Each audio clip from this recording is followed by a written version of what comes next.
একদিন এক গ্রামবাসী জলাধারের কাছে এসে দেখতে পেলেন একটি প্রকাণ্ড মাছ আপন মনে জলের উপর ভেসে ভেসে খেলা করছেন।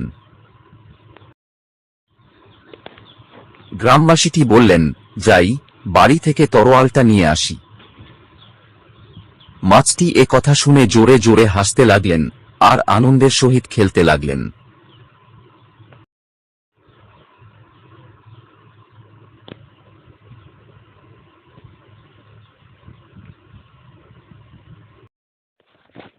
গ্রামবাসীটি তরোয়াল দিয়ে মাছটিকে জখম করার চেষ্টা করলেন, কিন্তু বারবার ব্যর্থ হলেন।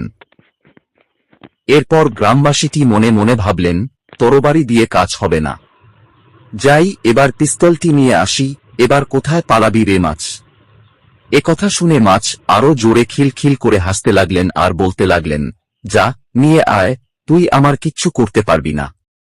এবার গ্রামবাসীটি পিস্তল এনে মাছটিকে লক্ষ্য করে কয়েক রাউন্ড গুলি চালালেন, কিন্তু একটি গুলিও সঠিক নিশানায় লাগাতে পারলেন না, দ্বিতীয়বারও ব্যর্থ হলেন।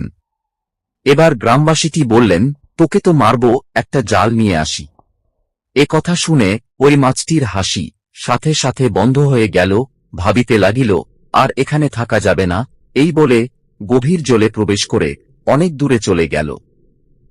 শিক্ষা: জীবনের লক্ষ্য পূরণে কোনো কাজ করতে গিয়ে অনেক ভুল সিদ্ধান্ত নিয়ে থাকি। যখন ঠান্ডা মাথায় ভেবে সঠিক সিদ্ধান্তে উপনীত হই, তখন ওই লক্ষ্যটি চিরতরে জীবন থেকে হারিয়ে যায়।